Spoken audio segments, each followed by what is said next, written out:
Good evening எல்லாருக்கும். இன்றைக்கி நம்ம பார்க்க போகிற டாபிக் என்ன அப்படின்னு கமெண்ட் பண்ணுங்கள் பார்ப்போம். கவர்னன்ஸ்.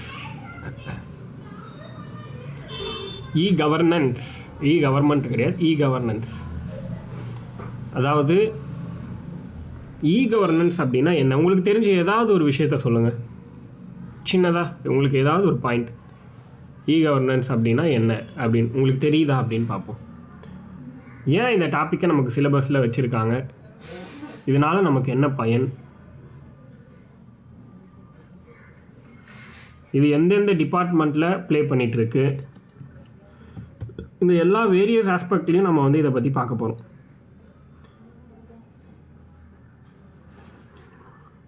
புரியுதா? Paper all are with digital, super point. So without using of any paper அப்படின்னு வந்துட்டாலே, அதாவது பேப்பர் ஒர்க் இல்லை அப்படின்னாலே அந்த இடத்துல என்ன இருக்காது அப்படின்னா என்ன இருக்காது?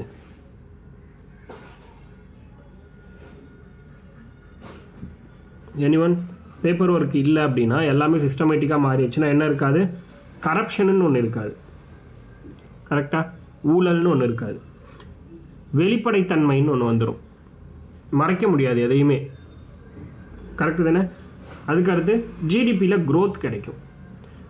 இப்போது நீங்கள் எந்த டிபார்ட்மெண்ட் வேணால் எடுத்துக்கோங்க, எல்லா டிபார்ட்மெண்ட்லேயுமே இன்றைக்கி கவர்னன்ஸ் வந்துருச்சு. No ஃப்ரார், S. லைக் இப்போ ஒரு அக்ரி டிபார்ட்மெண்ட் எடுத்துக்கோங்க, அதுக்குன்னு சொல்லிட்டு நிறைய அப்ளிகேஷன்லேருந்து, அதுக்கப்புறம் வந்து பார்த்திங்கன்னா புதுசாக இந்த விதை தூவல் முறை சிஸ்டத்தை கொண்டு வந்துட்டாங்க. அடுத்து வந்து மார்க்கெட், அக்ரி மார்க்கெட்லாம் கொண்டு வந்துட்டாங்க. அக்மார்க்குன்ற வார்த்தையெல்லாம் கேள்விப்பட்டிருப்பீங்க. இந்த அக்ரி இது எல்லாமே வந்து ஆன்லைன் மூலமாக பண்ணக்கூடிய விஷயங்கள் தான். ஸோ நிறைய அப்ளிகேஷன்ஸ் வந்துருச்சு. விவசாயிகள் வந்து தாங்கள் விளைவிக்கக்கூடிய பொருட்களை நேரடியாக மார்க்கெட்டில் செல் பண்ணுறதுக்கு ஆன்லைன் மூலமாக அவங்களுக்கு வந்து தளம் அமைச்சு கொடுக்குறாங்க. அதே மாதிரி அவங்களுக்கு நிறைய பெனிஃபிட் அமௌண்ட்டு டிபிடி மூலமாக கொடுக்குறாங்க, டைரக்ட் பெனிஃபிட் ட்ரான்ஸ்ஃபர் அப்படிங்கிற பேரில் நிறைய அமௌண்ட்டை வந்து அவங்களுக்கு கொடுக்குறாங்க. இப்போ எக்ஸாம்பிளுக்கு நரேந்திர மோடியால் 2019 ஒரு ஃபண்டு வந்து ஸ்டார்ட் பண்ணாங்க. இந்த 12,000 அந்த மாதிரி மந்த்லி இயர்லி கொடுப்பாங்க இல்லையா, ஒரு வருஷத்துக்கு 3 பேமெண்ட்டாக 4,000 அப்படின்னு சொல்லிட்டு.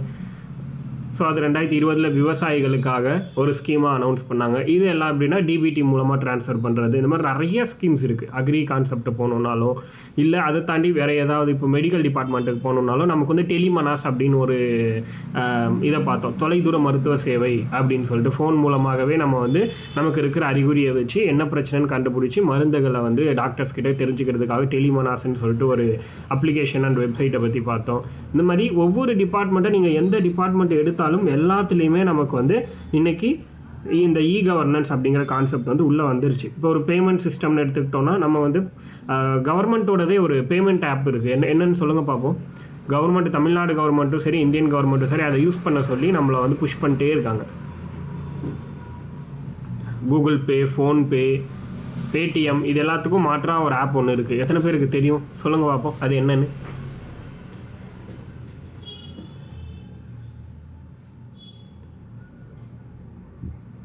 என்னது அது?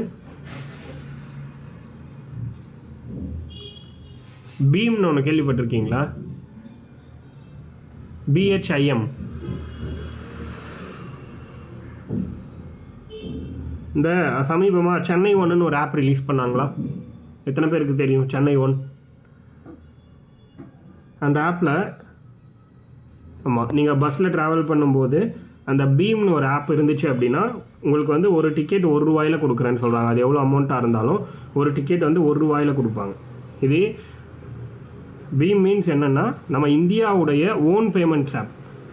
புரியுதுங்களா? இது NPCI, national payments corporation of இந்தியாவே லான்ச் பண்ணியிருக்கக்கூடிய ஓன் பேமெண்ட் ஆப். புரியுதா? ஸோ அந்த ஆப்பை தான் நம்ம யூஸ் பண்ணணும்னு சொல்கிறாங்க Indian government. Google Pay, PhonePe, இது எல்லாத்துக்கும் மாற்றாக நம்ம ஒன்று கொண்டு வந்துட்டோம், எல்லாருமே அதையே யூஸ் பண்ணுங்கள் அப்படின்ற மாதிரி சொல்கிறாங்க. பட் ஆனால் அந்தளவுக்கு நம்ம யாருமே இன்னும் அதை யூஸ் பண்ண ஆரம்பிக்கல. பட் இந்தியாவோட டைரெக்டாக ஒரிஜினலான ஆப் அதுதான் ஆன்லைன் டிரான்சாக்ஷனுக்கு. இதை யூஸ் பண்ணோன்னா கவர்மெண்ட்டோட நிறைய விஷயங்கள் நமக்கு வந்து கிடைக்கும் அப்படிங்கிற மாதிரி நமக்கு வந்து சொல்கிறாங்க. ஓகேவா? ஸோ நீங்கள் பார்த்தீங்கன்னா அந்த ஆப்பில் போயிட்டு நீங்கள் பஸ் புக் பண்ணுறீங்க, ட்ரெயின் எது புக் பண்ணாலும் உங்களுக்கு ஒரு டிக்கெட் வந்து ₹1 அப்படின்றது சிங்கிள் ஆஃபராக கொடுக்குறாங்க, ஒன் டைம் ஆஃபர் மாதிரி. அதனால் அதெல்லாம் நம்ம அவைல் பண்ணிக்கலாம். ஸோ ஸோ இதை பற்றி டீட்டெயிலாக நம்ம பார்ப்போம் அடுத்தடுத்து. இப்போ இ கவர்னன்ஸுங்கிற கான்செப்ட் எப்போ ஆரம்பிக்குது நம்ம இந்தியாவை பொறுத்த வரைக்கும், அதோட எவல்யூஷன் எப்படி இருந்துச்சு அப்படிங்கிறத நம்ம பார்க்க ஆரம்பிக்கலாம். ஓகேவா? ஸோ ஃபர்ஸ்ட்டு இ கவர்னன்ஸ் அப்படிங்கிறது என்ன கான்செப்ட் அப்படின்னா, கவர்மெண்ட்டோட ஃபங்க்ஷனை ஐசிடியாக மாற்றுறது தான் இதோட முக்கியமான நோக்கம். கவர்மெண்ட்டோட ஃபங்க்ஷனை ICT means information and communication டெக்னாலஜிக்கு கொண்டு போகிறது. இன்ஃபர்மேஷன் அண்ட் ஐடி டிபார்ட்மெண்ட்டுக்கு மாற்றுறது. புரியுதா? கவர்மெண்ட்டோட ஃபங்க்ஷன் எல்லாத்தையுமே, அரசாங்கத்துடைய வேலைகள் அனைத்தையும் என்ன சொல்கிறாங்க அப்படின்னா ஒரு தகவல் தொடர்பு துறைக்கு மாற்ற போகிறதா சொல்கிறாங்க மொத்தமாக. அதுக்காக தான் இ கவர்னன்ஸ் அப்படிங்கிற ஒரு கான்செப்டை கொண்டு வராங்க. இது ஒரு மேஜரான ஒரு பாயிண்ட் நம்ம தெரிஞ்சுக்க வேண்டியது. அடுத்தது, இந்த இ கவர்னன்ஸ் அப்படிங்கிறது ஒரு கவர்மெண்ட்டை, ஒரு கவர்னன்ஸ், ஒரு அரசாங்கத்துடைய மூவிங் அதை வந்து ஸ்மார்ட்டாக மாற்றுது. Smart governance. புரியுதா? ஸ்மார்ட்டாக மாற்றுது, சிம்பிளாக மாற்றுது. அதே மாதிரி அக்கௌண்டபிள், ரெஸ்பான்சிவ் அண்ட் டிரான்ஸ்பாரண்ட் கவர்னன்ஸ். இந்த மாதிரி எல்லா விஷயத்துலையும் ஓரளவுக்கு வெளிப்படைத்தன்மை இருக்கிற மாதிரியான கவர்மெண்ட்டை உருவாக்குறதுக்கு தான் இ கவர்னன்ஸுங்கிற ஒரு கான்செப்டே கொண்டு வந்தாங்க. ஏன்னா இன்றைக்கி கவர்மெண்ட்டில் மேக்ஸிமம் பீப்புள்ஸ் கரப்டடாக இருக்காங்க அப்படின்னா, அந்த கரப்டடான பீப்புள்ஸ்லேருந்து நம்ம வந்து கவர்மெண்ட் நல்ல வழியில் கொண்டு போகிறதுக்கு என்ன வழி அப்படின்னு பார்த்தீங்கன்னா, எல்லா பேப்பர்ஸையும் நம்ம வந்து டாக்குமெண்டேஷனாக ஆன்லைனில் பண்ணுறது மட்டும்தான் ஒரே வழி அப்படிங்கிறத தான் இங்கே வந்து சொல்ல வராங்க. அப்போது இது எதுக்காக இ கவர்னன்ஸுங்கிற கான்செப்ட் கொண்டு வராங்கன்னா, டு ப்ரமோட் குட் கவர்னன்ஸ். இது முக்கியமான point. To promote good governance, அதாவது நல அரசாங்கத்தை உருவாக்குவதற்காக இ கவர்னன்ஸ் அப்படிங்கிறது தொடங்கப்பட்டுச்சு.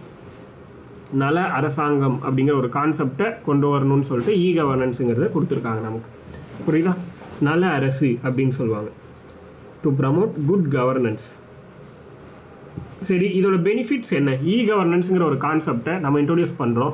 இதோட பெனிஃபிட்ஸாக, இதோட நன்மைகள், இதை நம்ம வந்து நம்ம நாட்டுக்குள்ளே, நம்ம மாநிலத்துக்குள்ளே கொண்டு வர்றதுனால நமக்கு என்னெல்லாம் நன்மை அப்படின்னா, ஸோ ரெடியூஸ்டு கரப்ஷன். நிறைய விஷயம் இருக்குது, ஒரு 2-3 விஷயத்தை மட்டும் நம்ம எழுதிக்கலாம்.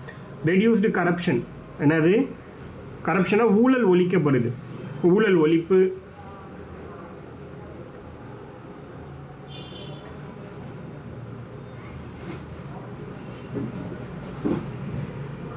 ஊழல் ஒழிப்பு. ஹை டிரான்ஸ்பரன்சி, அதாவது வெளிப்படைத்தன்மை, அதிகமான வெளிப்படைத்தன்மை நமக்கு கிடைக்குது. வெளிப்படைத்தன்மை. அதுக்கடுத்து பார்த்தீங்கன்னா growth in ஜிடிபி. இது மேஜர் பாயிண்ட், இது மூணுமே. அதனால இதை நம்ம எழுதிக்கிறோம்.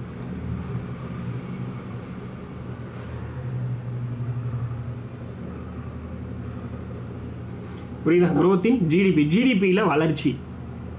இந்த 3 பாயிண்ட்டை தான் நம்ம வந்து மேஜராக தெரிஞ்ச போதில். அதே மாதிரி கவர்மெண்ட் வந்து இந்த இ கவர்னன்ஸ் அப்படிங்கிற ஒரு கான்செப்டை இன்ட்ரோடியூஸ் பண்ணுறதுனால என்ன ஆகுது அப்படின்னா, பீப்புளுக்கு, ஜென்ரல் பப்ளிக்கு கொடுக்கக்கூடிய சர்வீஸ், அதோட குவாலிட்டியும், அதோட இன்ஃபர்மேஷனோட குவாலிட்டி, சர்வீஸோட குவாலிட்டியை அதிகப்படுத்துகிறாங்க. புரியுதா? அந்த குவாலிட்டி எந்த அளவுக்கு ரீச் ஆகுதுங்கிறத இந்த ஆன்லைன் சர்வீஸ் மூலமாக நம்ம தெரிஞ்சுக்கலாம். அதனால தான் வந்து இ கவர்னன்ஸுங்கிற ஒரு கான்செப்டை இன்ட்ரோடியூஸ் பண்ணுறாங்க அப்படின்னு மேஜராக சொல்கிறாங்க. புரியுதா? அடுத்தது ஃபர்ஸ்ட்டு டிபார்ட்மெண்ட் ஆஃப் எலக்ட்ரானிக்ஸ் அப்படிங்கிற கான்செப்டை உள்ளே கொண்டு வராங்க. எப்போன்னா 1970 இந்திய அரசாங்கத்தில் டிபார்ட்மெண்ட் ஆஃப் எலக்ட்ரானிக்ஸ் அப்படின்னு ஒரு டிபார்ட்மெண்ட்டை வந்து கொண்டு வராங்க. எப்போ கொண்டு வராங்க? 1970 கொண்டு வராங்க. Department of electronics.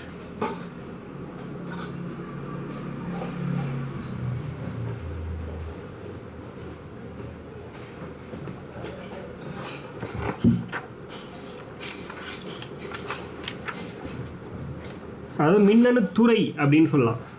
இந்தியாவில் முதல்ல மின்னணு துறைன்னு ஒன்று உருவாக்குறாங்க. அதாவது இந்த இ கவர்னன்ஸ் அப்படின்னு சொல்லக்கூடிய மின் ஆளுகை, தமிழில் சொல்லணும்னா மின் ஆளுகை, இது தொடர்பாக முதல்ல உருவாக்கப்பட்ட ஒரு அமைப்பு அல்லது ஒரு நடவடிக்கை அல்லது எதுவாக இருந்தாலும் இதுதான், வேறு எதுவுமே கிடையாது. ஃபஸ்ட்டு இ கவர்னன்ஸ்க்காக உருவானது 1970 டிபார்ட்மெண்ட் ஆஃப் எலக்ட்ரானிக்ஸ் அப்படிங்கிறது தான். புரியுதா? ஒரு துறை, மின்னணு துறை ஒன்று உருவாக்குறாங்க. அதுக்கடுத்து 1977 நேஷ்னல் இன்ஃபர்மேஷன் கமிஷன் ஒன்று உருவாக்குறாங்க. நேஷ்னல் இன்ஃபர்மேஷன் கமிஷன், தேசிய தகவலியல் மையம். தேசிய தகவலியல் மையம், என்ஐசின்னு சொல்லுவாங்க. அதை நேஷ்னல் இன்ஃபர்மேஷன் கமிஷன் அப்படிங்கிறது என்ஐசி, தேசிய தகவலியல் மையம். இது 1977 உருவாக்குறாங்க. அதாவது எல்லா டிஸ்ட்ரிக்டையும் இந்தியாவில் இருக்கிற எல்லா மாவட்டங்களின் அலுவலகத்தையும் கணினிமயமாக்கணும் அப்படிங்கிறதுக்காக இந்த ஒரு என்ஐசிங்கிறத கொண்டு வந்திருக்காங்க. அப்போ ஒவ்வொரு மாவட்டத்தை பற்றின தகவல்களையும் கணினி மூலமாக நம்ம தெரிஞ்சுக்கணுங்கிற ஒரு கான்செப்டுக்காக இதை கொண்டு வந்திருக்காங்க. அதுக்காக ஒரு டிஐஎஸ்ன்னு ஒரு இதுக்கு கீழேயே கொண்டு வராங்க. டிஐஎஸ்னா டிஸ்ட்ரிக்ட் இன்ஃபர்மேஷன் சிஸ்டம் அப்படின்னு சொல்கிறாங்க. மாவட்ட தகவல் அமைப்பு அப்படின்னு ஒரு கான்செப்டை இன்ட்ரடியூஸ் பண்ணுறாங்க, டிஐஎஸ்.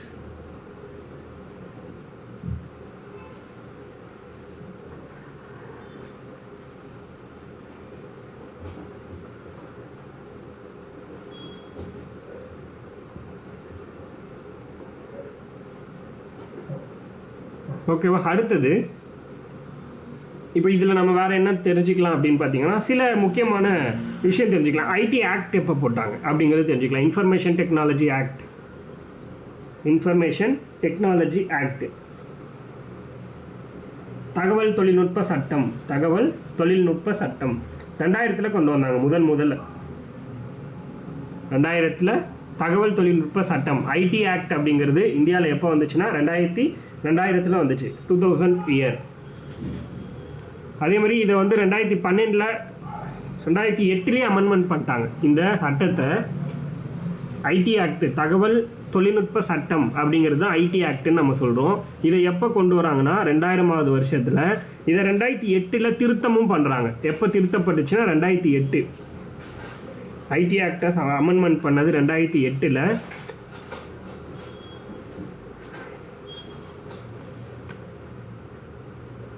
அதே மாதிரி என்ஐஎஃப்ஜி அப்படின்னு ஒன்று கொண்டு வராங்க 2002. என்ஐஎஃப்ஜி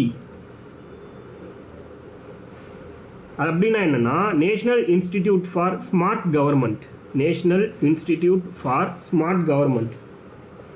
அதை நோட் பண்ணிக்கோங்க. நேஷ்னல் இன்ஸ்டிடியூட், இது வந்து ஹைதராபாத்தில் லான்ச் பண்ணுறாங்க.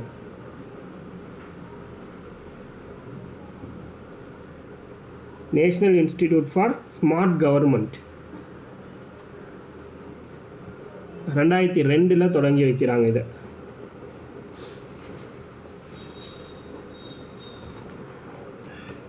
இது ஒரு முக்கியமான பாயிண்ட்.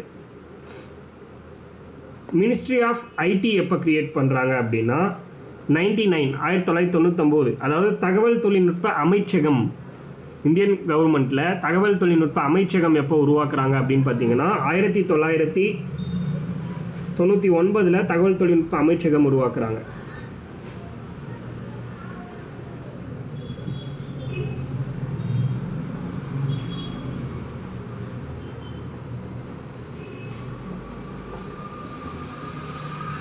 அதுக்கடுத்து நேஷ்னல் டாஸ்க் ஃபோர்ஸ் அப்படின்னு ஒன்று ஸ்டார்ட் பண்ணுறாங்க. அதாவது தேசிய பணிக்குழு national task force on IT and software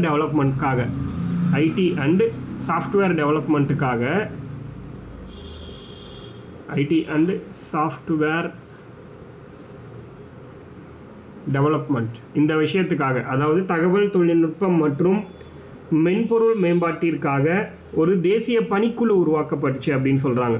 எப்போன்னா 1998.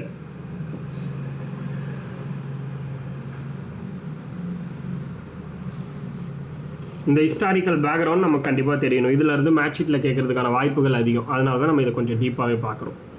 கவர்னன்ஸ்னால இதெல்லாம் நமக்கு பேசிக்கான இன்ஃபர்மேஷன்ஸ். அடுத்தது national policy on ID information technology, அதாவது தகவல் தொழில்நுட்பத்தின் தேசிய கொள்கை அல்லது தகவல் தொழில்நுட்பத்திற்கான தேசிய கொள்கை அப்படின்னு சொல்லலாம். தகவல் தொழில்நுட்பத்திற்கான தேசிய கொள்கை என்பிஐடின்னு சொல்லுவாங்க. இது ஷார்ட்டாக என்பிஐடி. என்பிஐடி அப்படின்னா national policy on information technology. தேசிய, அதாவது தகவல் தொழில்நுட்பத்திற்கான தேசிய கொள்கை அப்படின்னு சொல்லலாம். பாலிசி 2012 கொடுத்துருக்காங்க. 2012. அது ரொம்ப முக்கியமாக கேள்வி கேட்குறதுக்கு வாய்ப்பு இருக்கக்கூடிய விஷயம் என்னென்னா NEGP அப்படின்னு ஒன்று. NEGP அதில் இ மட்டும் ஸ்மாலில் இருக்கும், மீதி எல்லாம் கேப்ஸில் இருக்கும். NEGP.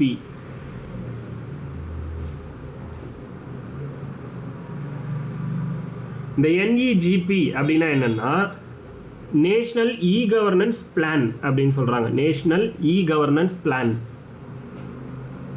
National e governance plan.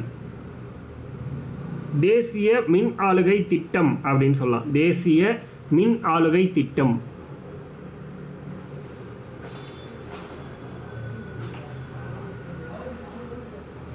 தேசிய மின் ஆளுகை திட்டம் அப்படிங்கிறது இது 2006 போட்டிருக்காங்க. இந்த தேசிய மின் ஆளுகை திட்டம் அப்படிங்கிறது 2006 உருவாக்கப்பட்டுச்சு.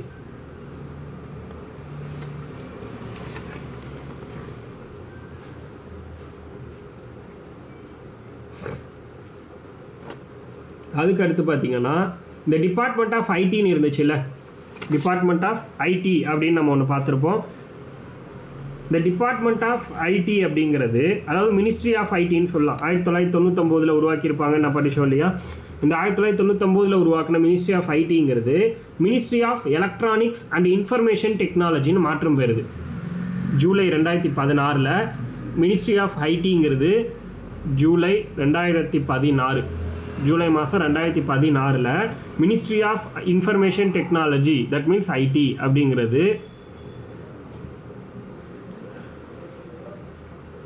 இன்ஃபர்மேஷன் டெக்னாலஜி இது என்னவா மாறுது அப்படின்னா மினிஸ்ட்ரி ஆஃப்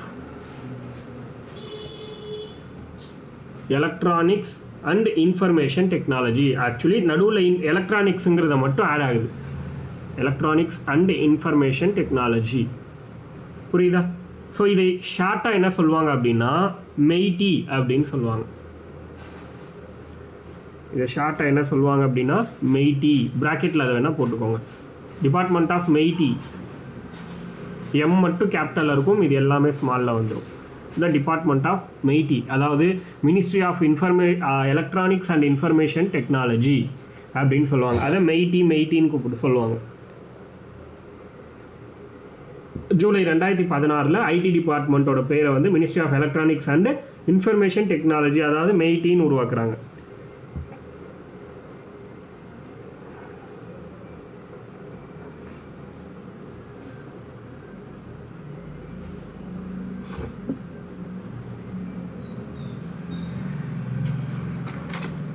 ஓகேவா?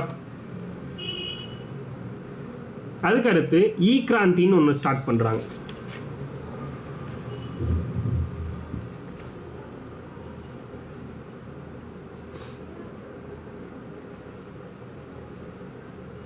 இ கிராந்தி உங்களுக்கு கமெண்ட்டில் போடுறோம் பாருங்கள். இ கிராந்தினா என்னன்னு அதை எப்படி எழுதணுங்கிறதும் நீங்கள் பார்த்து அதே மாதிரி எழுதிக்கோங்க. இ கிராந்தின்னு சொல்லுவாங்க. ஆக்சுவலி இந்த NEGPன்னு ஒன்று எழுதியிருப்பீங்கள்ல, 2006 ஸ்டார்ட் பண்ணாங்க தேசிய மின் ஆளுகை திட்டம் அப்படின்னு சொல்லிட்டு. அதோட 2.0 வெர்ஷன் தான் இ கிராந்தின்னு பேர் வச்சுருக்காங்க. புரியுதா? இதை நீங்கள் அப்படியே எழுதிக்கலாம். அதாவது NEGP 2.0ன்னு போட்டுக்கோங்க, இ கிராந்தின்னு மென்ஷன் பண்ணிக்கோங்க. இ கிராந்தி அப்படிங்கிறது NEGP 2.0. NEGPங்கிறது 2006 ஸ்டார்ட் பண்ணியிருப்பாங்க. 2.0ங்கிறது 2015 தொடங்கியிருப்பாங்க. 2015 இ கிராந்தி வந்து லான்ச் பண்ணியிருப்பாங்க. தேசிய மின் ஆளுகை திட்டம் 2.0 அப்படின்னு சொல்கிறாங்க. இதை ஆக்சுவலி இது எதுக்காக தொடங்குறாங்கன்னா டிஜிட்டல் இந்தியா ஸ்கீம் இருக்கு இல்லையா, அந்த டிஜிட்டல் இந்தியா ஸ்கீமுடைய அதுக்கு கீழே லான்ச் பண்ணக்கூடிய ப்ரோக்ராம்ஸ் எல்லாத்தையும் நடைமுறைப்படுத்துறதுக்கு இம்ப்ளிமெண்ட் பண்ணுறதுக்கு இதுதான் இ கிராந்தி தான் வந்து பார்த்திங்கன்னா ஒரு டூல் அப்படின்னு சொல்கிறாங்க. அந்த ஸ்கீம் எல்லாத்தையும் நடைமுறைப்படுத்துறதுக்கு அதாவது டிஜிட்டல் இந்தியா ப்ரோக்ராமுக்கு கீழே லான்ச் பண்ணக்கூடிய ஸ்கீம்ஸ் எல்லாத்தையும் இம்ப்ளிகேஷன் பண்ணுறதுக்கு ஒரு டூல் தான் வந்து பார்த்திங்கன்னா இ கிராந்தி அப்படிங்கிறது. நடைமுறைப்படுத்துவதற்கு தேவையான ஒரு கருவி தான் இந்த இ கிராந்தி அப்படின்னு சொல்கிறாங்க. இந்த இ கிராந்திக்கு ஒரு குறிக்கோள் இருக்குது, அதாவது ஒரு அப்ஜெக்டிவ்னு சொல்லலாம், ஒரு நோக்கம். இந்த இ கிராந்தியோட நோக்கம் என்ன அப்படின்னா, இங்கிலீஷ்லேயே எழுதிக்கோங்க எல்லாருமே, தமிழ் வேண்டாம். டிரான்ஸ்ஃபார்மிங், ஏன்னா இது அப்படி தான் கேட்க வாய்ப்பு இருக்குது. Transforming e governance for transforming governance.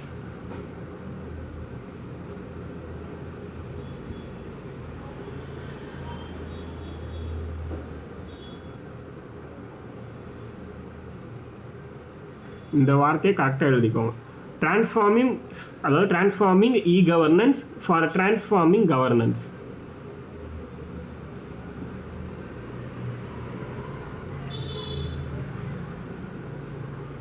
இதுதான் இதோடைய குறிக்கோள். அதாவது இ கவர்னன்ஸாகவும் மாற்றணும். அது எப்படின்னா கவர்னன்ஸ்லேருந்து இ கவர்னன்ஸாக மாற்றணுங்கிற ஒரு கான்செப்ட் தான் அது, வேறு ஒன்றும் கிடையாது. அனைத்தையும் இ கவர்னன்ஸ்க்கான தான் மாற்றணும். ஏன்னா நமக்கு வந்து விக்ஷித் பாரத் அப்படிங்கிறது கான்செப்ட் 2047 என்ன பண்ணியிருக்கணும், எல்லாமே இந்தியாவில் தயாரிக்க பொருட்களாகவும் இந்திய மயமாகணும், எல்லா விஷயமும் டிஜிட்டல் மயம் எல்லாமே 2047 தான் டார்கெட்டாக வச்சு மூவ் பண்ணிட்டு இருக்கோம். அதுக்கு கீழே வந்து அமிர்த் கால்னு ஒரு கான்செப்ட் இருக்கும், அதை நான் சொல்கிறேன் அடுத்தடுத்த பாயிண்டில். ஸோ இது எல்லாமே நமக்கு ஒரே நோக்கம் என்ன, இதுதான். புரியுதா? இந்த டிஜிட்டல் இந்தியாங்கிற ப்ராஜெக்ட் கொண்டு வந்தது. அது கீழே நிறைய ப்ராஜெக்ட் ரன் ஆகிட்டு இருக்கு. இதை நான் எங்கேருந்து நோட்ஸ் எடுத்தேன்னா, டிஜிட்டல் இந்தியாவுடைய அந்த ப்ராஜெக்ட் வெப்சைட் இருக்குது, அந்த வெப்சைட்டில் போயிட்டு அது கீழே ஒவ்வொரு வருஷமும் என்னென்ன ஸ்கீம். டிஜிட்டல் இந்தியாங்கிறது 2015 ஜூலை 1 லான்ச் பண்ண ஒரு ஸ்கீம். 2015 ஜூலை 1 லான்ச் பண்ண ஒரு ஸ்கீம் தான் என்னென்னா இந்த டிஜிட்டல் இந்தியாங்கிற ஸ்கீம். இந்த டிஜிட்டல் இந்தியா ஸ்கீமுக்கு கீழே என்னெல்லாம் இருக்குன்னு போய் பார்த்தேன். அதில் இருக்கிற ஒவ்வொரு விஷயத்தையும் நான் உங்களுக்கு நோட்ஸில் டேட்டாவாக கொண்டு வந்திருக்கேன். அது எல்லாத்தையும் நம்ம பார்க்க போகிறோம்.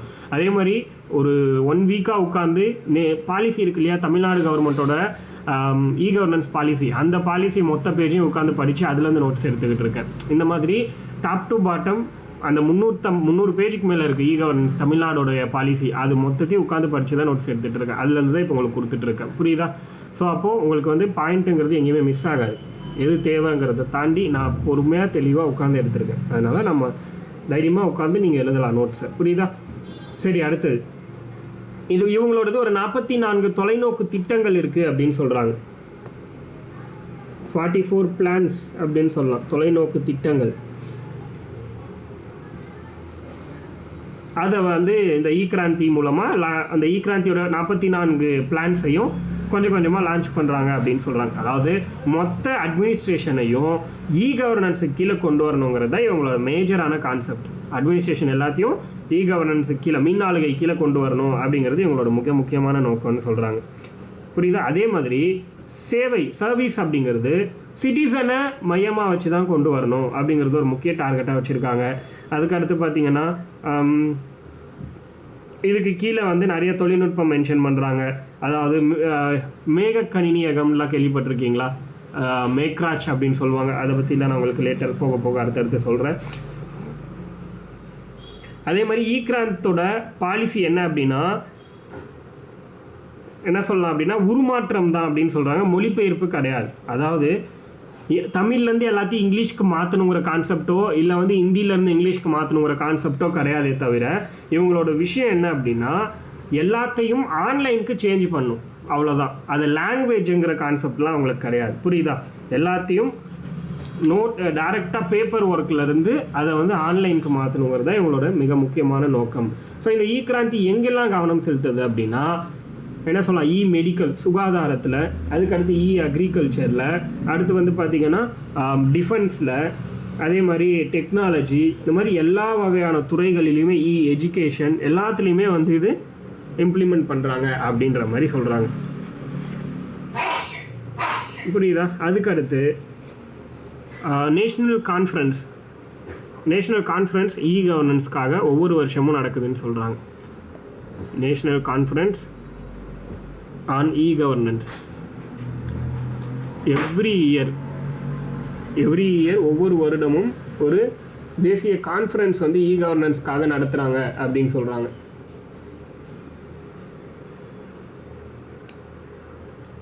ஒவ்வொரு ஆண்டும் ஒரு தேசிய கூட்டமைப்பை வந்து நடத்துகிறாங்கன்னு சொல்லலாம். யார் இதை நடத்துகிறாங்க? இந்த கான்ஃபரன்ஸ் ஒவ்வொரு வருஷமும் இ கவர்னன்ஸ் கான்ஃபரன்ஸை யார் நடத்துகிறாங்க அப்படின்னு பார்த்தோன்னா DARPG.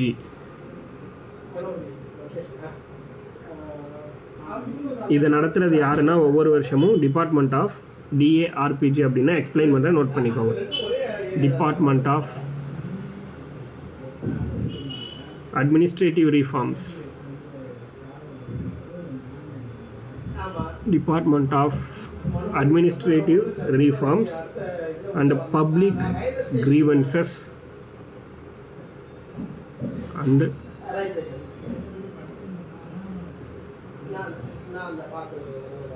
Grievances.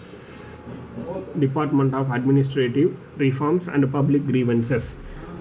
இதுதான் DARPG அப்படின்னு நம்ம சொல்கிறோம். அடுத்து Ministry of Personnel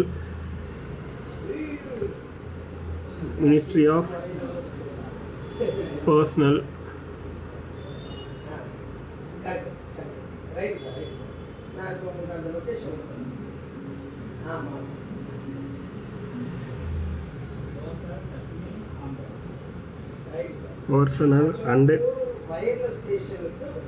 Public Grievances. Personal, Public Grievances and Pensions in the department.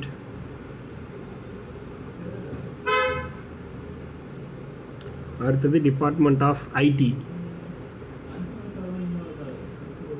Department of IT 3 department வந்துச்சா. இது கூட எந்த ஸ்டேட் அந்த ப்ரோக்ராமை நடத்துகிறாங்களோ ஒவ்வொரு வருஷமும் அந்த ஸ்டேட்டோட ஸ்டேட் கவர்மெண்ட்ஸ் அப்படின்னு போட்டுக்கோம். இந்த 4மே சேர்ந்து நடத்துகிறது தான் இந்த ப்ரோக்ராம்.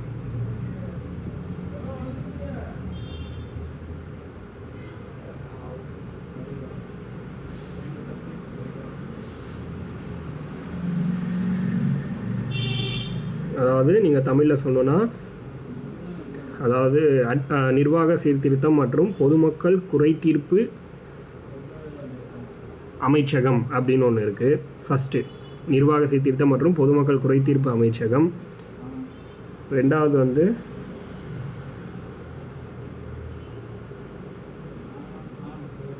பணியாளர் மற்றும் பொது பணியாளர்கள் பர்சனல்னால் அந்த பணியாளர்கள் பொது குறை தீர்ப்பு மற்றும்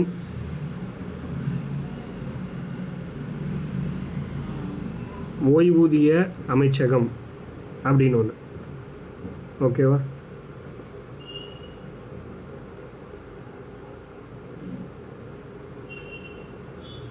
பொதுமக்கள் குறை தீர்ப்பு மற்றும் ஓய்வூதிய அமைச்சகம். டிபார்ட்மெண்ட் ஆஃப் ஐடினா தகவல் தொடர்பு அமைச்சகம். அதுக்கப்புறம் மாநில அரசாங்கம்.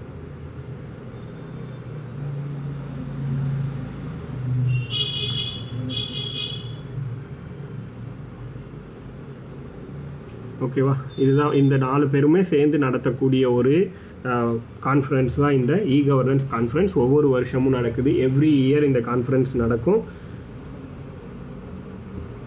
கடைசியாக வந்து பார்த்திங்கன்னா 2025 நடந்தது 28வது நேஷ்னல் கான்ஃபரன்ஸ், இ-கவர்னன்ஸ்க்கான 28th நேஷ்னல் கான்ஃபரன்ஸ். புரியுதா?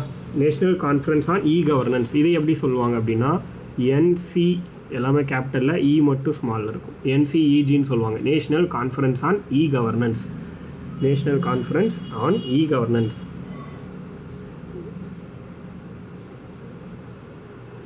அதாவது மின் ஆளுகைக்கான தேசிய மாநாடு அப்படின்னு சொல்லலாம். மின் ஆளுகைக்கான தேசிய மாநாடு 2025 ஆந்திர பிரதேஷ் அங்கே விசாகப்பட்டினம்ங்கிற இடத்துல நடந்துச்சு. ஆந்திர பிரதேஷில்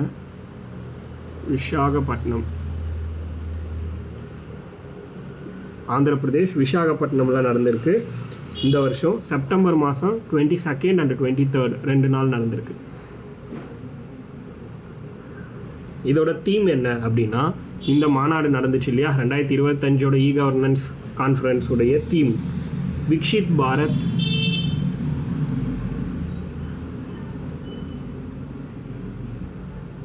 இதோட தீம் என்னன்னா விக்ஷித் பாரத்,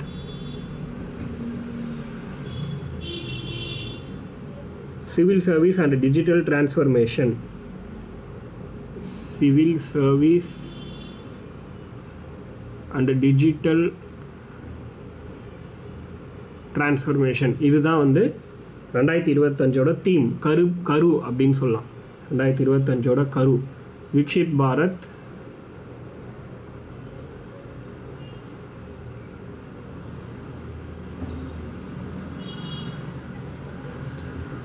பாரத் சிவில் சர்வீஸ்.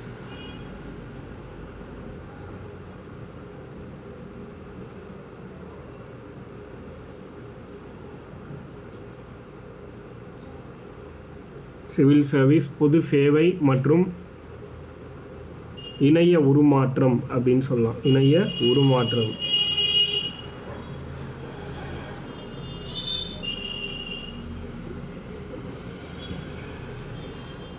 இதுதான் இதோட தீம் தமிழில் சொல்லணும் அப்படின்னா. அடுத்தது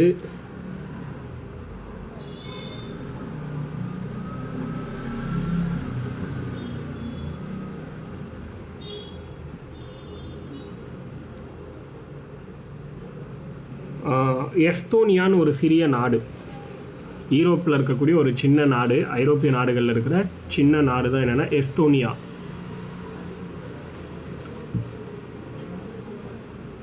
ஐரோப்பாவில் இருக்கிற ஒரு சிறிய நாடு எஸ்தோனியா.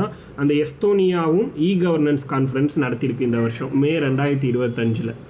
மே மாதம் 2025 எஸ்தோனியாவுடைய கவர்னன்ஸ் கான்ஃபரன்ஸ் நடந்துச்சு. ஆக்சுவலி இது ரெண்டுமே வந்து என்னன்னா குளோபல் டிஜிட்டல் லீடர்ஷிப்காக ஃபோக்கஸ் பண்ணுறாங்க. அதாவது இந்தியன் கவர்மெண்ட்டோடைய இந்த கவர்னன்ஸ்க்கான கான்ஃபரன்ஸும் ப்ளஸ் எஸ்தோனியாவுடைய கவர்னன்ஸ் கான்ஃபரன்ஸும் சேர்ந்து குளோபல் டிஜிட்டல் லீடர்ஷிப்க்கு கான்சென்ட்ரேட் பண்ணுறாங்கன்னு சொல்கிறாங்க. தட் மீன்ஸ் என்னது, உலகளாவிய இணைய தலைமைத்துவம் வேணும் அப்படின்னு சொல்லிட்டு அதுக்கேற்ற மாதிரி ஒவ்வொரு வருடமும் வந்து பார்த்திங்கன்னா மீட்டிங்ஸ் வந்து நடத்திக்கிட்டு இருக்காங்க, கான்ஃபரன்ஸ் நடத்திட்டு இருக்காங்க அப்படின்னு சொல்ல வராங்க. எஸ்தோனியாஸ் இன்டர்நேஷ்னல் கவர்னன்ஸ் கான்ஃபரன்ஸ், எஸ்தோனியாவுடைய உலகளாவிய மின் ஆளுகை உடைய மாநாடு அப்படின்னு சொல்லலாம். மே 2025 இவங்க ரெண்டு பேரும் நடத்தி அதை வந்து உலக அளவில் நம்ம தான் லீடராக இருக்கணும் அப்படிங்கிற ஒரு பிளானில் நடத்திக்கிட்டு இருக்காங்கன்னு சொல்கிறாங்க. இப்போது டிஜிட்டல் இந்தியா மிஷன் போட்டுக்கோங்க, ஏன்னா இதுதான் நமக்கு இந்த கான்செப்ட்குள்ளே ரொம்ப முக்கியமான ஏரியா. டிஜிட்டல் இந்தியா, இந்த டிஜிட்டல் இந்தியா மிஷன் எப்போ ஸ்டார்ட் பண்ணுறாங்கன்னா 2015 தொடங்குறாங்க. 2015 ஜூலை 1 தொடங்கப்பட்ட ஒரு திட்டம் டிஜிட்டல் இந்தியாங்கிறது. 2015 ஜூலை 1 தொடங்கப்பட்ட திட்டம்.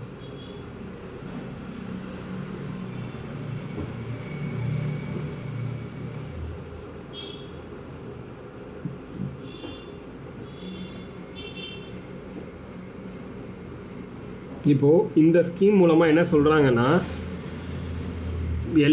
இப்போது டிஜிட்டல் இந்தியாவை மாறுறதுக்கு என்னென்னலாம் ஸ்கீம் லான்ச் பண்ணுறாங்களோ அது எல்லாமே இந்த டிஜிட்டல் இந்தியா ஸ்கீமுக்கு கீழே தான் லான்ச் பண்ணுவாங்க. ஓகேவா? அதுக்கு கீழே ஃபஸ்ட்டு BHIM அப்படின்னு சொல்லிட்டு ஒரு ஆப் வந்து லான்ச் பண்ணுறாங்க. அதான் நான் முன்னே சொன்னேன் உங்களுக்கு, பீம் அப்படின்னு சொல்லிட்டு, பாரத் இன்டர்ஃபேஸ் ஃபார் மணி. இந்த ஆப்போட பேர் என்ன அப்படின்னா, அதாவது பீமோட explanation Bharat interface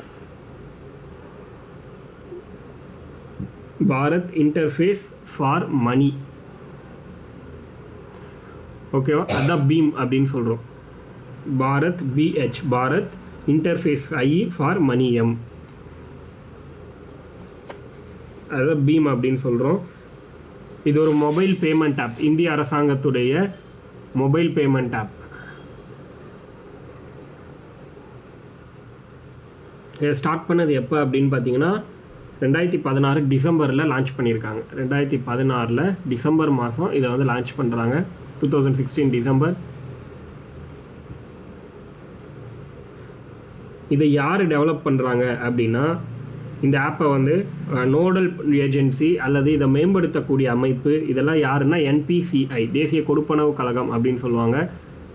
NPCI that means என்ன அப்படின்னா, national payments corporation of India அப்படின்னு சொல்லுவோம். National payment corporation of India, அதுதான் NPCI. இவங்க தான் இதை வந்து நடைமுறைப்படுத்துகிறாங்க. இந்த அப்ளிகேஷனை மேனேஜ் பண்ணுறது மொத்தமாக இவங்களோட ஒர்க்கு தான் அப்படின்னு சொல்கிறாங்க.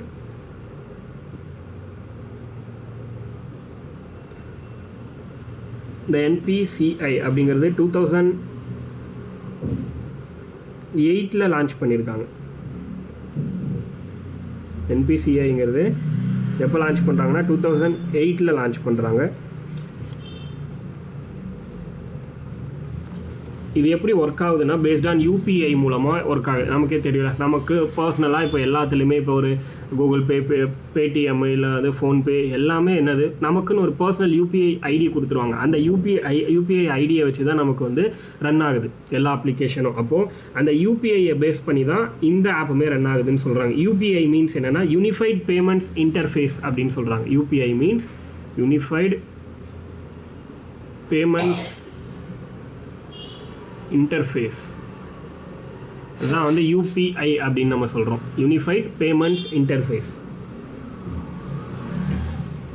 ஸோ இது எதுக்காக ஸ்டார்ட் பண்ணுறாங்கன்னா டு என்கரேஜ் கேஷ்லெஸ் டிரான்சாக்ஷன்ஸ்,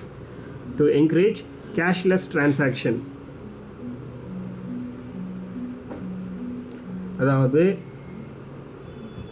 பணமில்லா பரிவர்த்தனையை மேம்படுத்துவதற்காக தொடங்கப்பட்ட ஒரு அமைப்பு அப்படின்னு சொல்லலாம். பணமில்லா ஒரு அப்ளிகேஷன், பணமில்லா பரிவர்த்தனைக்காக தொடங்கப்பட்டது. அதே மாதிரி GST ஜூலை 1, 2017 GSTன்னு ஒரு கான்செப்ட் இன்ட்ரடியூஸ் பண்ணியிருப்பாங்க.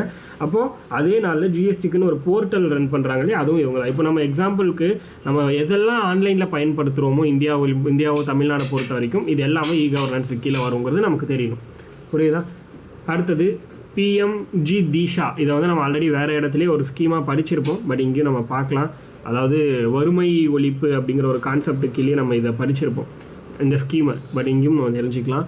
PMG தீஷா,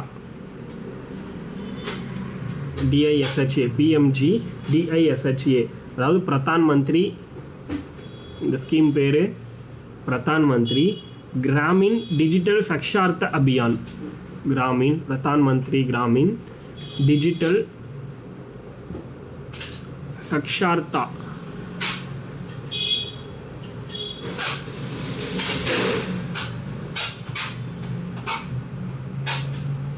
அபியான். பிரதான் மந்திரி கிராமின் டிஜிட்டல் சக்ஷார்த்தா அபியான் அப்படின்னு சொல்கிறாங்க. PMG தீஷா அப்படின்னா இது வந்து 2018 லான்ச் பண்ணியிருக்காங்க இந்த ஸ்கீமை. 2018 தொடங்கப்பட்ட ஒரு திட்டம். ஆக்சுவலி 2017 இன்ட்ரடியூஸ் ஆகிருக்கும், பட் இருந்தாலும் 2018 எடுத்துக்கிறாங்க. யாருன்னா மெய்டி. இதை லான்ச் பண்ணது யாருன்னா மெய்டி, அதாவது department of electronics and information டெக்னாலஜின்னு சொல்கிறோம்ல, ministry of electronics and information technology, அதான் mighty.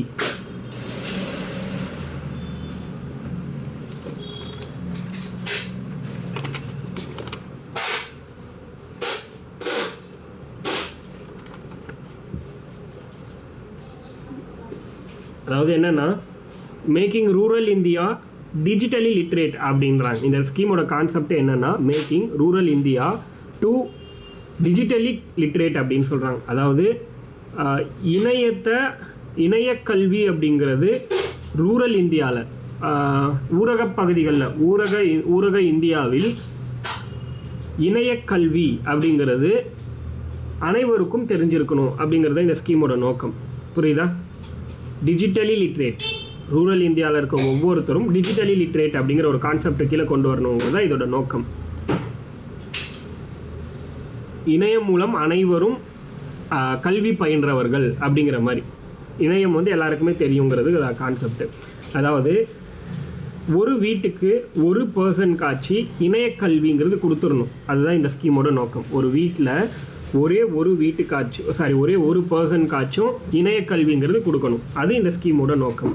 To provide digital literacy to 1 member per household. To provide digital literacy to 1 member per household அப்படின்னு சொல்கிறாங்க. So அப்படி கொடுத்துட்டோன்னா இந்தியாவில் ரூரல் ஏரியாவில் இருக்கிற 40% பீப்புளுக்கு நம்மளால் டிஜிட்டல் கல்வியை கொடுத்துட முடியும் அப்படின்னு இந்த ஸ்கீமில் சொல்கிறாங்க.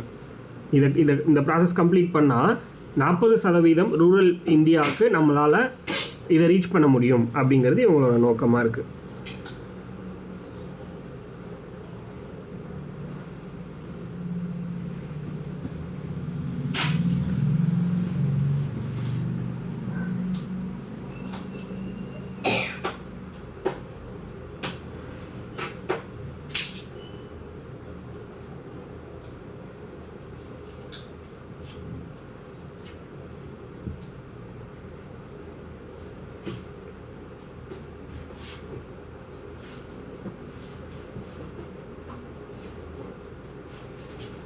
அடுத்தது உமாங்.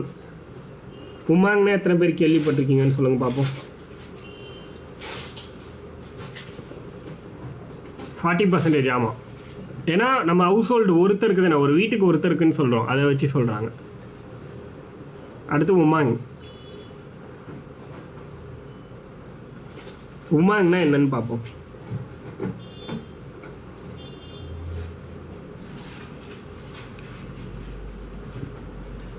அதாவது உமாங் அப்படின்னா எக்ஸ்பிளைன் பண்ணோம்னா யூனிஃபைடு மொபைல் அப்ளிகேஷன். யூனிஃபைடு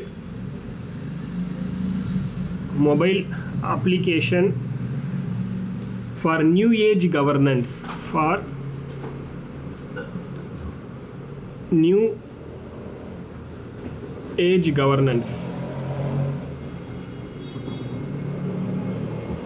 அதான் UMANG, unified mobile application for new age governance. 2017 launch பண்ணியிருக்காங்க உமாங் அப்படிங்கிறது. 2017 launched by 2017 Indian government.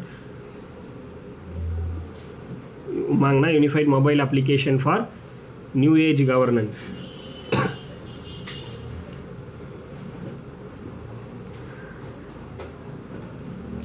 இது என்ன ரீசனுக்காக அப்படின்னா பேன் இந்தியா முழுக்க, அதாவது இந்திய நாட்டில் இருக்கக்கூடிய அனைத்து மாநிலங்களிலும் லான்ச் பண்ணியிருக்கக்கூடிய ஸ்கீம்ஸ் இருக்கும் இல்லையா, அதை பற்றி ஸ்கீம்ஸுங்கிறத தாண்டி ஒரு குடிமகனுக்காக இந்திய அரசாங்கத்தால் அறிமுகப்படுத்தப்பட்ட எந்த ஒரு ஆன்லைன் சர்வீசஸாக இருந்தாலும் அது எல்லாத்தையும் இந்த உமாங்குங்கிற ஒரு போர்ட்டலுக்கு கீழே நம்மளால் தெரிஞ்சிக்க முடியும். புரியுதா? ஒரு single platform for all Indian citizens அப்படின்னு சொல்கிறாங்க. To access pan India e government services அப்படிங்கிறத சொல்கிறாங்க. எங்கேருந்து? சென்ட்ரல் கவர்மெண்ட்லேருந்து லோக்கல் கவர்மெண்ட் வரைக்கும் லான்ச் பண்ணக்கூடிய சிட்டிசனுக்கான எல்லா விஷயத்தையும் ஒரே சிங்கிள் பிளாட்ஃபார்மில் நம்ம தெரிஞ்சிக்க முடியும்னா அது இந்த உமாங்கில் மட்டும்தான் முடியும் அப்படிங்கிற மாதிரி சொல்கிறாங்க. ஸோ இதை தெளிவாக நோட் பண்ணிக்கோங்க. Single platform for all Indian citizens, single platform for all Indian citizens to access pan India e government services. Pan India e-government services ranging from central government to local government. ranging from central government to local government. தமிழ்ல சொல்லணும்னா மத்திய அரசாங்கம் முதல்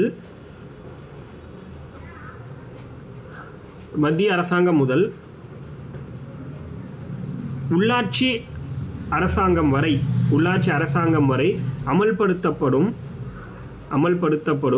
அனைத்து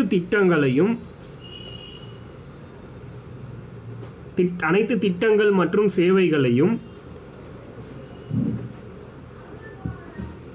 India முழுவதும் அறிந்து கொள்ள துவங்கப்பட்ட ஒரே இடம் அப்படின்னா அது உமாங் தான். ஒரே இடம்னா அது உமாங் ஆப் தான். அந்த க்ரீன் அண்ட் ஆரஞ்சு கலந்த மாதிரி அதோட சிம்பிள் போட்டு ஆப் இருக்கும், பார்த்துருந்தீங்கன்னா தெரிஞ்சிருக்கும் உமாங். புரியுதா? ஒரு single platform for all Indian citizen to access pan India e government services அப்படின்னு சொல்கிறாங்க. அடுத்தது சமீபத்தில் உமாங் இன்டர்நேஷ்னல்னு ஒரு ஆப்ஸ் லான்ச் பண்ணுறாங்க. உமாங் இன்டர்நேஷ்னல் இதுவும் ஒரு ஆப்பு. இது எதுக்காகனா இன்டர்நேஷ்னல் லெவலில் சேம் உலக அளவில் மக்களுக்கு அறிமுகப்படுத்துவாங்க இல்லையா. இப்போ யூஎன் கவர்மெண்ட்டோ அந்த மாதிரி யுனைடெட் நேஷன் அந்த மாதிரி இருக்காங்க இல்லையா, இவங்க லான்ச் பண்ணுற இது மாதிரியான விஷயம் வேர்ல்டு லெவலில் மக்களுக்காக துவங்கப்படக்கூடிய திட்டங்கள் பற்றியோ இல்லை சிட்டிசன் சர்வீசஸை பற்றியோ தெரிஞ்சுக்கணும் அப்படின்னா அதுக்கு இந்த உமாங் இன்டர்நேஷ்னல் ஆப்பை யூஸ் பண்ணிக்கலாம். இதை எப்போ லான்ச் பண்ணுறாங்கன்னா நவம்பர் 2020 நவம்பர் மாதம் தொடங்கி வைக்கிறாங்க. அதுக்கடுத்து இந்த உமாங் அப்படிங்கிற இந்த ஆப்க்கு கீழேயே டிஜிலாக்கர்னு ஒன்று கொண்டு வராங்க. டிஜிலாக்கர் யூஸ் பண்ணாலே உமாங் பற்றி உங்களுக்கு தெரிஞ்சிருக்கும். டிஜிலாக்கர் வச்சுருந்தீங்கன்னா உங்கள் மொபைலில் உங்களோட டீட்டெயில்ஸ் என்டர் பண்ணால் மட்டும், உங்களோட ஆதார் டீட்டெயில்ஸ் மட்டும் கரெக்டாக இருந்துச்சு அப்படின்னா அது மூலமாக உங்கள் 10th mark sheet, 12th mark sheet, உங்கள் டிரைவிங் லைசன்ஸு எல்லாத்தையும் உங்களால் இந்த டிஜிலாக்கர்லேயே வச்சுக்கலாம். ஸோ நீங்கள் எதையுமே பேப்பராக கொண்டு போகணுன்னு அவசியம் கிடையாது. டேரெக்டாக இதிலேருந்தே நீங்கள் காமிச்சிக்கலாம். ஒரிஜினலாக உங்களோட எல்லா டாக்குமெண்ட்டுமே இதில் இருக்கும். பட் ஆனால் ஆதார்லேயும் உங்கள் 10th மார்க் ஷீட்லேயும் உங்கள் பேர் மேட்ச் ஆனால் மட்டும்தான் இதில் நம்மளால் டவுன்லோட் பண்ணிக்க முடியும். பட் அதே மாதிரி எப்பயுமே டிஜிலாக்கருங்கிறது எல்லாருக்குமே தேவை. அதனால் உங்கள் 10th மார்க் ஷீட்டில் என்ன நேம் உங்களோடது இருக்கோ, இனிஷியல் எங்கே இருக்குது, பேர் எங்கே இருக்கோ, ஒரு ஸ்பெல்லிங் கூட மாறாமல் எல்லாமே அதே மாதிரி உங்களோட ஆதார் கார்டில் இருக்க மாதிரி மாற்றி வச்சுக்கோங்க. அப்போ தான் இந்த விஷயத்தெல்லாம் யூஸ் பண்ண முடியும். இப்போ ப்ரெசென்ட்டாக எம்இஸ் நம்பர்னு ஒன்று கொடுத்துட்ருக்காங்க. நம்ம ஒரு யூனிவர்சிட்டியில் ஒரு டிகிரி படிக்க போகிறோம் அப்படின்னா அந்த எம்இஸ் நம்பர் வேணும்னா டிஜிலாக்கரில் நம்மளுடைய ஒரு இது இருக்கும். அந்த டிஜிலாக்கருடைய லாகின் இருந்தால் மட்டும்தான் நம்மளால் எம்இஸ் நம்பரே க்ரியேட் பண்ண முடியும், ஜென்ரேட் பண்ண முடியும். அதெல்லாம் நிறைய கான்செப்ட் இருக்குது. ஓகேவா? அடுத்து டிஜிலாக்கர் எப்போ லான்ச் பண்ணுறாங்கன்னா July 1, 2015. டிஜிலாக்கர் வந்து நியர் 2020க்கு அப்புறம் தான் வந்து இந்த டிஜிலாக்கர்னு சொல்ல முடியாது, எம்இஸ் நம்பர் அப்படிங்கிறது 2020க்கு அப்புறம் தான் லான்ச் பண்ணுறாங்க. அதுக்கு முன்னாடி யாருக்கும் கிடையாது. 2020க்கு அப்புறம் டிகிரி படிக்க ஆரம்பிக்கிறாங்களா அவங்களுக்கு தான் வந்து இந்த எம்இஸ் நம்பர் இருக்குது. பட் ஆனால் இப்போ ஸ்கூல் ஸ்டூடெண்ட்ஸ் முடிக்கிறாங்களா அவங்களுக்குமே எம்இஸ் நம்பர் இருக்குது. இப்போ நார்மலாக இப்போ ஒரு 8th 7th எல்லாம் படிச்சுட்டு இருக்காங்க பாருங்கள், அவங்க எல்லாருக்குமே எம்இஸ் நம்பருங்கிறது இருக்குது. ஒரு 12 digit நம்பர். அந்த நம்பரை என்ட்ரு பண்ணாலே அந்த ஸ்டூடெண்ட்டை பற்றின மொத்த டீட்டெயிலையும் நம்ம தெரிஞ்சுக்கலாம். பட் டிஜிலாக்கருங்கிற கான்செப்ட் நம்மளோடதுமே இருக்கும் உள்ள. இப்போ எக்ஸாம்பிளுக்கு வந்து ஒரு 2000க்கு அப்புறம் நீங்கள் வந்து எல்லா ஸ்கூல்லாம் முடிச்சிருக்கீங்கன்னா உங்களோட டீட்டெயில்ஸ் எல்லாமே அதில் இருக்கும். இப்போ எக்ஸாம்பிள் என்னோட 10th mark sheet 12th mark sheet எல்லாத்தையும் நான் அதில் டவுன்லோட் பண்ணி வச்சுருக்கேன். ஓகேவா? அதாவது டிஜிட்டலைஸ் ஆகிறதுக்கு முன்னாடி இருந்த ஸ்கூல் சர்டிஃபிகேட்ஸ் எதுவுமே இருக்காது டிஜிலாக்கரில். பட் டிஜிட்டலைஸ் ஆனதுக்கப்புறம் நம்ம ஒரு 2000க்கு அப்புறம், ஏன்னா ஐடி ஆக்டே 2000 தானே வந்துச்சு, அதுக்கப்புறத்துலேருந்து நம்ம 10th 12th முடிச்சிருக்கோம்னா நம்மளோட சர்டிஃபிகேட்ஸ் எல்லாமே டிஜிலாக்கரில் இருக்கும். இதுதான் கான்செப்ட். புரியுதா? பட் இதை ஆக்சஸ் பண்ணோன்னா எஸ் எப்போ வேணாலும் ஆக்சஸ் பண்ணிக்கலாம். பட் நமக்கு ஆதார் கார்டும் மார்க் ஷீட்டும் சேம் நேம் இருக்கணும். அதுதான் முக்கியம். அதை பேஸ் பண்ணி அதுக்கடுத்து 12th டிரைவிங் லைசன்ஸ் எல்லாத்துலேயுமே சேமாக இருக்கணும். பேன் கார்டு எல்லாமே ஆக்சஸ் பண்ணிக்கலாம். போய் டவுன்லோட் பண்ணி நீங்கள் யூஸ் பண்ணிக்கோங்க டிஜிலாக்கருங்கிற ஒரு ஆப்பை. ஓகேவா? July 1, 2015 லான்ச் பண்ணியிருக்காங்க. July 1 2015 இதை லான்ச் பண்ணியிருக்காங்க டிஜிலாக்கர் அப்படிங்கிற app. To offer paperless governance. So இதுவும் அதே கான்செப்ட் தான், டிஜிலாக்கர் பேப்பர்லெஸ் கவர்னன்ஸ்க்காக. ஸோ நம்மக்கிட்ட இப்போ மார்க் ஷீட் வந்து எப்பயுமே எத்தனை வருஷம் ஆனாலும் பத்திரமா வச்சுக்கணும்னு நம்ம சொல்கிறோம். ஆனால் டிஜிலாக்கரில் அது பத்திரமா தான் இருக்க போகுது. நீங்கள் ஒன்ஸ் அதை ஓப்பன் பண்ணி பார்த்தீங்கன்னா உங்களுக்கே தெரியும். அதுதான் ஒரிஜினல். நம்ம கையில் இருக்கிறதையும் தாண்டி அதுதான் ஒரிஜினல். ஓகே, அடுத்தது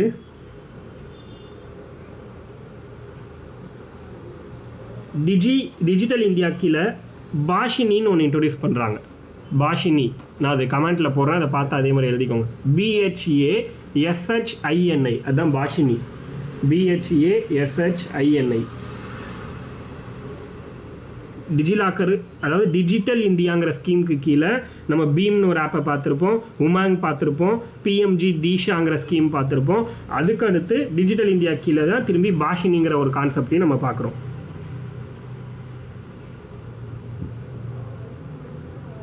இந்த பாஷினி அப்படிங்கிறது என்னென்னா, இப்போ நீங்கள் ஏதாவது ஒன்று கூகுளில் சர்ச் பண்ணுறீங்கன்னா டக்குன்னு அதுக்கு கீழே வந்து கூகுளுக்கு முன்னாடி ஏஐ வந்து நமக்கு ஒரு இன்ஃபர்மேஷன் கொடுக்குது பார்த்தீங்களா? அதை பற்றின டீட்டெயில்டு இன்ஃபர்மேஷன் ஏஐ தான் கொடுக்கும் ப்ரெசண்ட்டாக. ஒரு கொஞ்ச நாளாக நோட் பண்ணியிருக்கீங்களா? அதை ஒரு 2 இயர்ஸாக அந்த மாதிரி ஒரு கான்செப்ட் இன்ட்ரடியூஸ் பண்ணியிருக்காங்க. நீங்கள் எதை கூகுளில் சர்ச் பண்ணாலும் கூகுள் இன்ஃபர்மேஷனுக்கு முன்னாடியே நம்ம வந்து ஏஐ அப்படின்னு சொல்லிட்டு ஏஐயோட சர்ச் வந்து ஓப்பன் ஆகுது. அதுதான் பாஷினி. ஓகேவா? அதுவே அங்கே தமிழில் வேணும்னா டக்குன்னு கிளிக் பண்ண உடனே, அங்கே தமிழ் இங்கிலீஷில் இருக்கும், அங்கே வந்து எஸ் கிளிக் பண்ண உடனே நமக்கு அது தமிழில் மாறிடும் டக்குன்னு. அதுதான் பாஷினி. புரியுதா? அந்த இன்ஃபர்மேஷனை நம்ம மொழியில் மாற்றி கொடுக்குது இல்லையா, இந்திய மொழியில் மாற்றி கொடுக்கும் உடனுக்குடன் நமக்கு வேணுங்கிற மொழியில். அதுதான் பேர் பாஷினி அப்படின்னு சொல்கிறாங்க. புரியுதா? அதாவது enable easy access to the internet, enable easy access to the internet and digital services, enable easy access to the internet and digital services in Indian language, like AI. இதுக்கு வந்து AI யூஸ் பண்ணுறாங்க. இதை launch பண்ணது எப்போனா July 1, July 1, 2022 தான் இது வந்து launch பண்ணுறாங்க. பாஷினி, டிஜிட்டல் பாஷினின்னு சொல்லலாம். இதை, இந்த ஸ்கீமோட பேர் டிஜிட்டல் பாஷினி அப்படிங்கிறது இதோட பேர். இல்லை, இதுக்கு வந்து நமக்கு எக்ஸ்பிளனேஷன் கிடையாது, அதுக்கு பேராக வச்சுருக்காங்க பாஷினி அப்படிங்கிற ஒரு பேர். டிஜிட்டல் பாஷினி.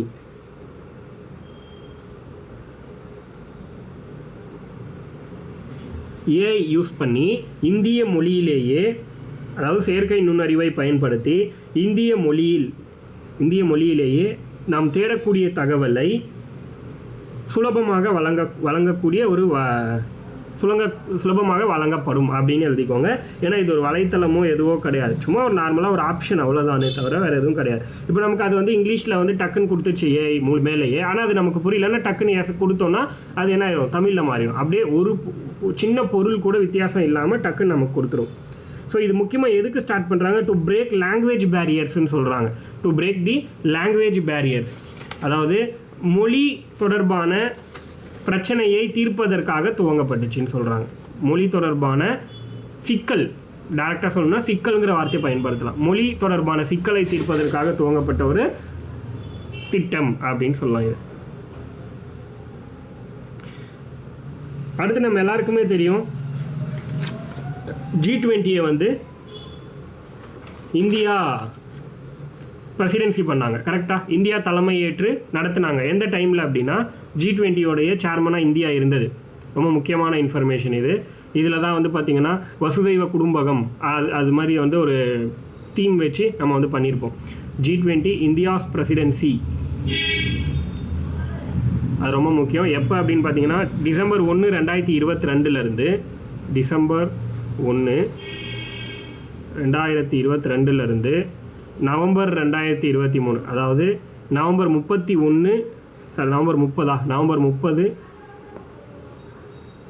2023 வரைக்கும் சேர்மன்ஷிப்பில் இருந்துச்சு, பிரசிடென்சியாக இருந்துச்சு. ஹெட்டு G20யோட ஹெட்டாக இந்தியா இருந்தது வந்து பார்த்திங்கன்னா டிசம்பர் 1, 2022 நவம்பர் 30, 2023 வரைக்கும். இப்போது இதில் நிறைய நடவடிக்கைகளை எடுத்தாங்க இந்திய அரசாங்கம். அதில் முக்கியமான நடவடிக்கை என்ன அப்படின்னா அம்ரித் கால். இந்த அம்ரித் கால்ங்கிற கான்செப்ட், அது என்ன அம்ரித் கால் அப்படின்னா 25 இயர் பீரியடோடைய ஒரு அச்சீவ்மெண்ட் தான் இந்த அம்ரித் கால் அப்படிங்கிறது. புரியுதா? லைக் நமக்கு இண்டிபெண்டன்ஸ் கிடைச்சது எப்போ அப்படின்னு பார்த்தீங்கன்னா ஆகஸ்ட் 15, கரெக்டாக? ஆகஸ்ட் 15, 1947. ஆகஸ்ட் 15 நமக்கு வந்து 1947 அப்படிங்கிறது நமக்கு வந்து இண்டிபெண்டன்ஸ், சுதந்திரம் கிடைத்த நாள்.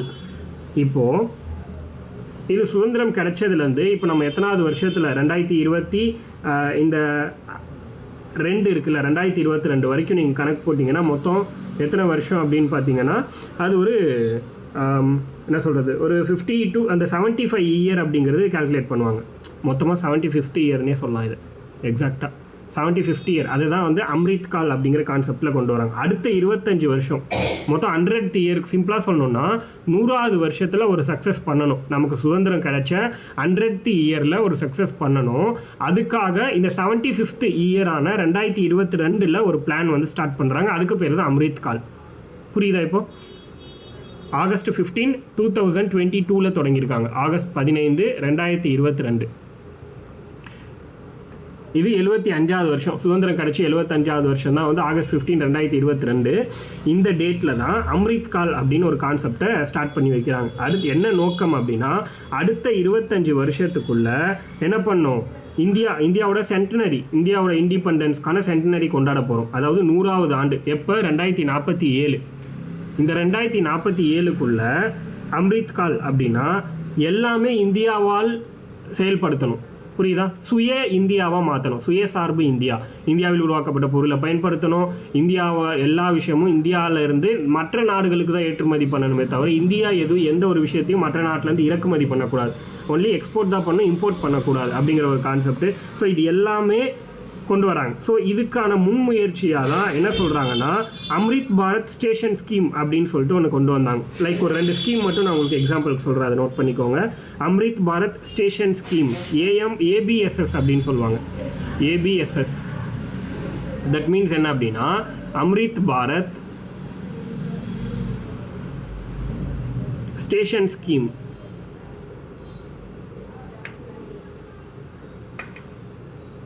அம்ரித் பாரத் ஸ்டேஷன் ஸ்கீம் இது எதுக்காக லான்ச் பண்ணுறாங்க? மாடர்னைசிங் ரயில்வே ஸ்டேஷன்ஸ், புதுப்பிக்கிறது, அதாவது ரயில் நிலையங்களை புதுப்பிக்கிறதுக்காக இந்த திட்டத்தை கொண்டு வராங்க. எப்போ? ஆகஸ்ட் 2023, ஆகஸ்ட் 15, 2023 இந்த திட்டத்தை வந்து தொடங்கி வைக்கிறாங்க. ரயில் நிலையங்களை புதுப்பிக்கிறதுக்காக ஆகஸ்ட் 15 2023 தொடங்கி வைக்கப்பட்ட ஒரு திட்டம் தான் என்ன அப்படின்னா Amrit Bharat station scheme. Modernise the railway stations. அதே மாதிரி மெரிடைம் அம்ரித் கால் விஷன் அப்படின்னு ஒன்று ஸ்டார்ட் பண்ணுறாங்க. மெரிடைம் அம்ரித் கால் மிஷன்.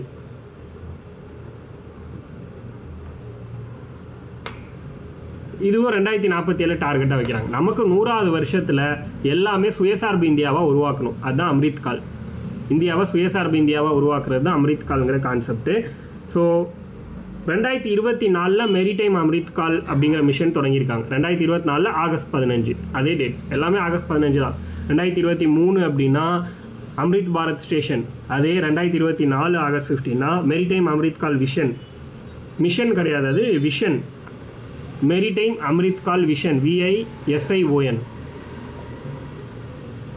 ஓகேவா? இது எதுக்குன்னா டிரான்ஸ்ஃபார்ம் இந்தியாஸ் மெரிடைம் செக்டார், அதாவது அந்த லைக் வந்து இந்த கடல்சார் துறை சார்ந்த விஷயங்களை வந்து டிரான்ஸ்ஃபார்ம் பண்ணணும் அப்படின்னு சொல்கிறாங்க. இப்போ இருக்கக்கூடிய நிலையிலிருந்து மேம்படுத்தணும் அப்படிங்கிற மாதிரி இந்தியாவை சார்ந்ததாக கடல்சார் துறை தொடர்பான மொத்த விஷயங்களையும் வந்து 2047 இந்திய மயமாக்கணும் அப்படிங்கிறது அவங்களோட கான்செப்ட்.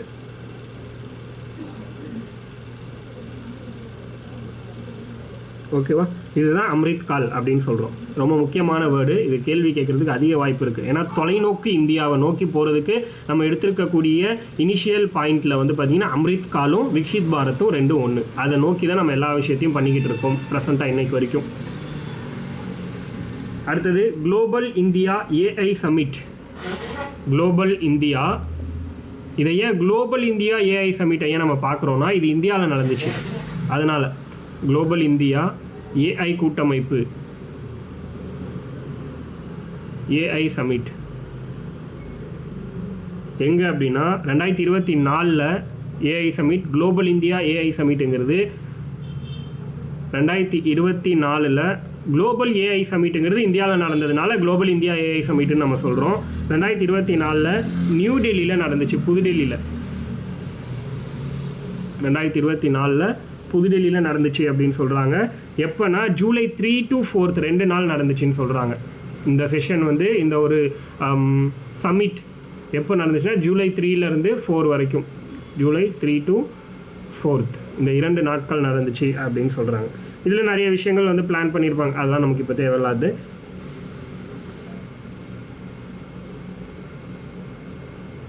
அடுத்தது மேரி பச்சான் அப்படின்னு ஒரு ஆப்பு. மேரி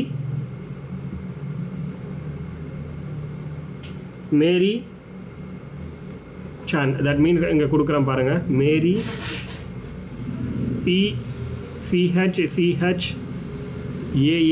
அப்படின்னு சொல்லுவாங்க. மேரி San app.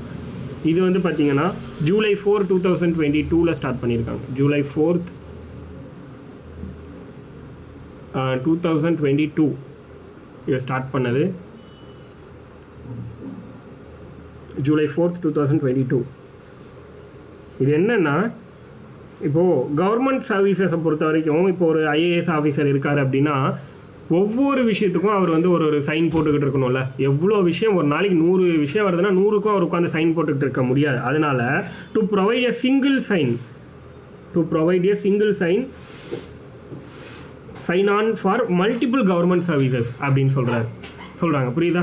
To provide a single sign on for multiple government services.